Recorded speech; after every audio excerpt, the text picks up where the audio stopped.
Hello, welcome back. You're watching Overdrive. Now, BMW has spotted the trend of long wheelbase luxury cars and made the iX1, the electric X1, longer than ever. And they've also thrown all the features and tech that they could within this price bracket. So does that mean it's the perfect balance of trend spotting and trend setting? Let's find out. Buyers are warming up to EVs a lot faster if they know that the real-world range is over 450 kilometers. Because let's face it, no one wants to add to their existing daily stress with range anxiety. When you're spending that kind of money in the luxury car space, there is an odd satisfaction in knowing your car is longer than your neighbors. This is where the long wheelbase or the LWB trend kicks in, especially among luxury car buyers in India. More rear legroom equal to more prestige. So BMW took the iX1, stretched its wheelbase by about 108 millimeters, but somewhat surprisingly left the battery pack untouched. No extra cells, no larger battery pack at all. In fact, they deleted the rear motor, gave it a front-wheel drive setup only, and somehow magically squeezed out a claimed range of 531 kilometers. Clever or lazy? Because that would mean more development costs, more testing and recalibrating the entire battery management system.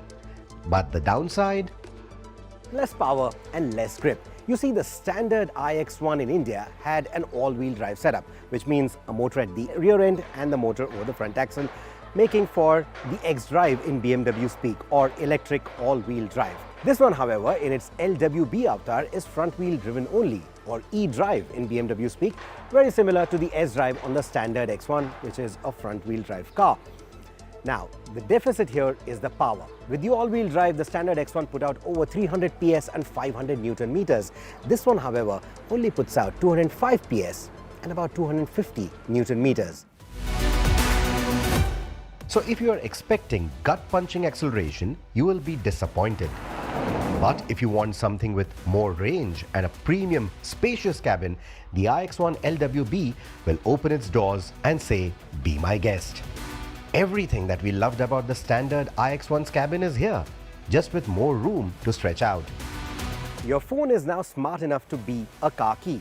And if you think that is too mainstream, then BMW also throws in this key card, which means that you can unlock the car like you would the door of a 5-star suite.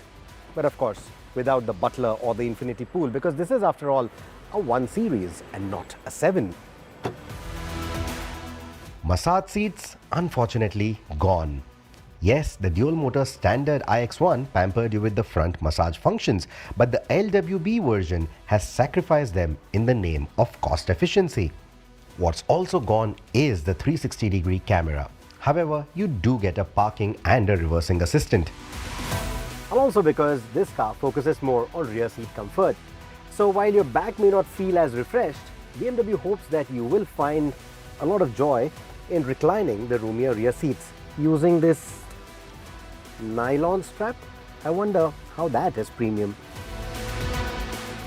With the bigger cabin, the panoramic sunroof is also significantly bigger now.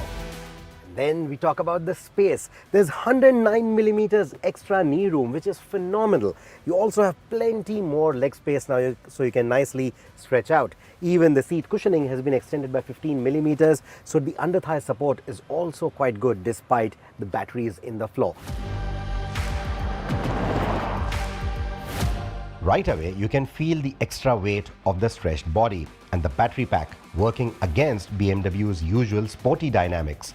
The standard iX1 with its dual motor setup had a near perfect weight balance, which gave it a planted feel even when pushing hard into corners. Adaptive dampers, well, you don't get that in here. To keep the costs in check, they have gone with a fixed setup for the suspension, which out of the box provides great urban comfort. But when it comes to handling dynamics, when it comes to attacking the bends, that ultimate driving machine trend from BMW, that's not going on for the iX1 here. That being said, the iX1 LWB still feels composed at highway speeds, and the longer wheelbase actually makes high-speed cruising more relaxed than the standard iX1. The extra stretch in the chassis also helps iron out minor road imperfections better. But throw it at a set of rough patches and the ride gets jittery. especially for the rear passengers. The extra weight and the softer suspension also means that over really bad roads, passengers will feel more movement than they might expect from a BMW. So is it fun to drive? Well, it is. Not in the same way as a typical BMW is, but it is not shabby at all. It is much better than most other cars that you'll buy in this price bracket. Is it comfortable? Absolutely. And well, with this car, that's all that matters.